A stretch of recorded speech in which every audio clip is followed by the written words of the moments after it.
Hi, Algebra 1 students. Here we are in Chapter 1, looking at Section 4. We're going to talk today about identity and equality properties. Let's start off with our vocabulary. Today we're going to talk about the four phrases here, additive identity, multiplicative inverses, and reciprocal. Let's start off with additive identity. Notice if we were to take a number like, let's say, 5, and I add 0 to it, I get 5 back. Or if I take -6 and add 0 to it, I get -6 back. I think you see where we're going. What we call 0 is the additive identity. Basically, when I think about identity, I think about the person I see when I look in the mirror. So in a way, 5 is looking in the mirror. This 0 kind of serves as a mirror, right? So if 5 looks in the mirror, it sees 5. If -6 looks in the mirror, it sees -6. That's just the way I keep the word identity in my mind. But the additive identity is basically 0 because whenever you add 0 to anything, you get that same number back. Now that we know what this additive identity is, I think you can kind of guess what the multiplicative identity is. Well, if you don't remember, 5 times 1 will give you, 5, you're getting it. 1/3 times 1 will give you, 1/3. And because you're getting the same thing back, in this case, you realize that 1 is the multiplicative identity. Now, this next vocabulary word, and actually the next two are really, really related, so they are actually the same thing. Multiplicative inverses. If I can take two numbers and multiply them and get the multiplicative identity, then I know I've got multiplicative inverses. Lots of big words. Basically, if I take a number, let's say 5, and I multiply it by another number, 1/5, when I multiply these two numbers, I get, you got it, the multiplicative identity, or 1. Whenever two numbers come together to give me the multiplicative identity, when I multiply it, I know that they are multiplicative inverses of one another.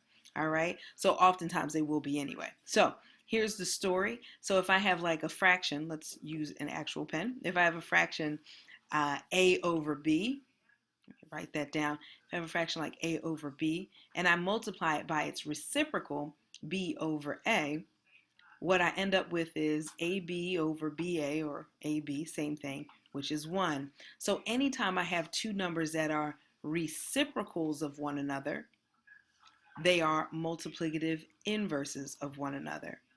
So reciprocal would mean if I have a fraction and the numerator is some value n and the denominator is some value d, the reciprocal would be d over n.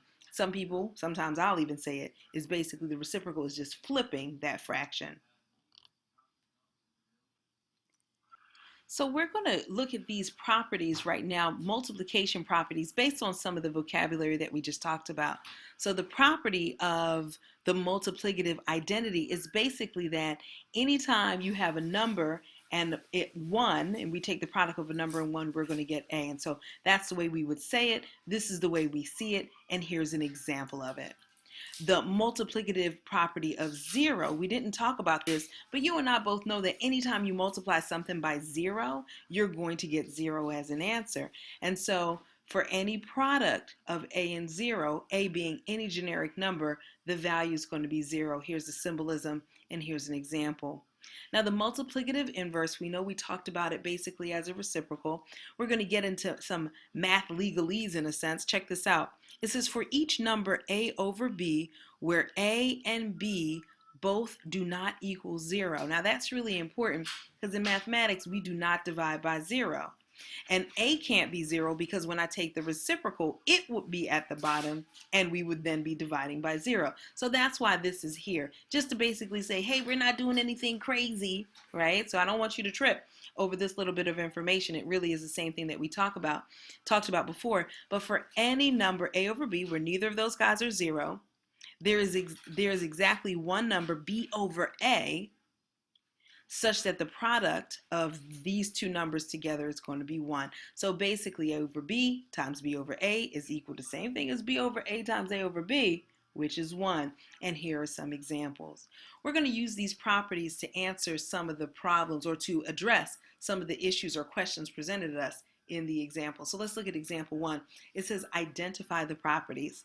So what we need to do is first just read over each of these and see if we can see any kind of pattern that resembles anything that we've discussed so far. So when I look at this first one, 42 times n equals 42, I know that this has to be 1, which makes me think of, and I hope you're thinking of it too, the multiplicative identity property.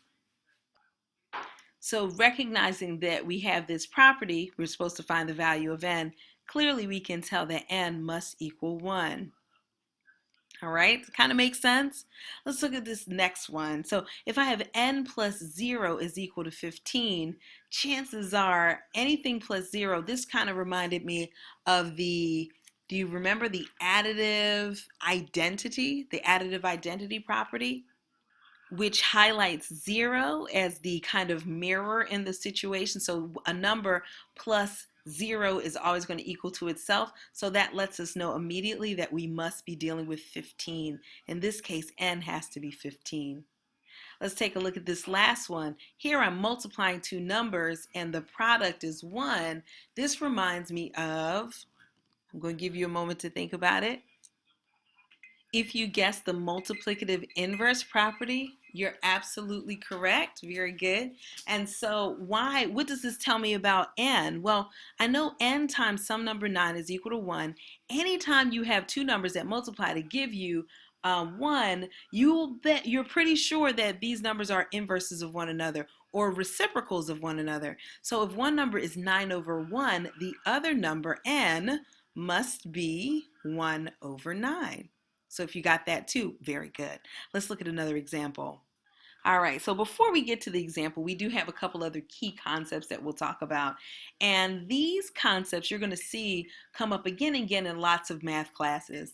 And one particular math class that you'll see it in is geometry. So you'll actually see this again reiterated next year. Let's talk. So we've got this reflexive property. The reflexive property, let me use my highlighter here. The reflexive property is really highlighting this simple fact that, it's going to sound basic, anything is equal to itself. I know it doesn't sound that deep, but if you have A, it's equal to A. If you have 7, it's equal to 7. 2 plus 3 is equal to 2 plus 3. I know it seems super basic, but that is what the reflexive property is. So I think about it almost like this also I think about like looking in the mirror. Reflexive property is simply looking in the mirror, seeing exactly what you have. Now the symmetric property is a little bit more involved, but it has a similar ring of duh, right? It's going to have that. So basically what it says, if A is equal to B, then B is equal to A. And when you see this, I want you to think about it in this way. I want you to think about the fact that if you had something like 2 plus 3 is equal to 5, then clearly 5 is equal to 2 plus 3. What did I do here? All I did is moved, in a sense, switch places on either side of the equal sign. And that's what the symmetric property gives us the opportunity to do. It says, hey, if you say this is equal to that, then that has to equal this, and you can write it either way. Now, the transitive property gets a little bit more interesting, and this is one of my favorite ones. The transitive property, didn't want to do that. The transitive property actually gives us the power to look a little bit deeper into some concepts. So watch this, check this part out. Basically, if you've got some numbers, A, B, and C, we got these numbers, and I tell you that A is equal to B and B is equal to C, then A has to equal C. I'll say it again a little bit slowly. If I say if A is equal to B, and I know that B is also equal to C, then by transitivity, the equality of A and C can be assumed. If you think about it in terms of money, which we often do, if I say that I have the same amount of money as Eva has in her pocket, and Eva has the exact amount of money that Faith has in her pocket, you guys should know that now myself and Faith have the same amount of money. Same idea, that's transitivity. And you can see a couple of examples of it over here. The next one that we use quite often in pretty much any aspect of mathematics, but particularly in algebra, is substitution. Substitution is super important, and we even talked about it earlier when we were evaluating expressions. Check it out. Basically, it says if A is equal to B, then A can be used to replace it and in place it by B in any expression. So for instance, if I tell you that n is equal to 15, then you know to put 15 in for n. And I know it seems like this is common sense and you know it and duh. However, in mathematics, we need to build everything on properties and principles that we can stand on. So it is necessary for us to reiterate and say, hey, this property exists. This is the reason why we're doing it. Now, let's get to some more examples. I'm going to be honest with you. I love properties and I love the use of properties, but sometimes our text asks us to name properties at every step, and I don't find it always extremely useful. So we'll do it sometimes, but not all the time. When you have problems that are asking you to write down every property at every step, I want you to try to do as best you can, but don't let it hinder you from actually solving the problem. So let's go ahead and take a look and see if we can apply some properties here. But if you can't, no worries. I want you to make sure you understand the process of the problem. So the first thing we do here is we know that we've got to evaluate, which means we got to get a numerical value for all of this stuff. So I'm going to rewrite this problem, and I'm going to employ order of operations, which tells me I need to work in the parentheses first. And so when I do that, I'm going to deal with this multiplication first. So I'm going to deal with 3 times 2. That's going to give me 6. Notice I rewrote everything and changed this to a 6. Basically, what I did here is I substituted in 3 times 2, 6 for 3. So you'd write something like substitution, 3 times 2 is equal to 6. Okay, so let's keep going. The next thing we're going to do is continue with this parentheses, and we know that 6 minus 5 is going to be 1, so we should then write this, where notice what we did is we replaced the 6 minus 5 by 1, which shows exactly that we use substitution for 6 minus 5 is equal to 1. So the next thing we're going to have to do using PEMDAS, using order of operations, is to go through and do what we've got to do. Well, we see 2 times 1, we're going to get 2 here, right? Because we know we've got to go left to right, doing multiplication as it comes along. 2 times 1 is 2, and then we write everything the same. So what is the property we used here? 2 times 1, this reminds me of our multiplicative identity, right? Because 2 times 1 is equal to 2, and therefore that's using the multiplicative identity. You buying it? I'm not buying it, but I get it. This is what the text has us doing. We're going to keep going, and I'll tell you what I want you to do next. So the next thing we got to do is multiply. We got 3 times 1/3. You all know that that's going to be, these are reciprocals, right? So you can see that that's going to be 1, and then you can simply put the multiplicative inverse, right? And then finally, we get that the answer is 3, and we can call that substitution because 2 plus 1 is equal to 3.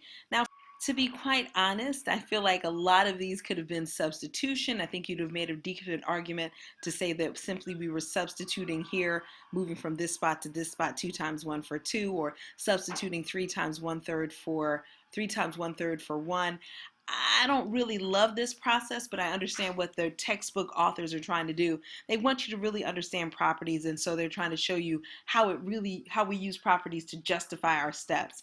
I want you to try to do that as much as you can, but do not get hung up on not knowing the correct property if you understand the correct step. We can discuss that when we meet in class. This is our final example. I want you to do the very best you can with the assignment that you were assigned, and I look forward to talking to you guys soon. Take care.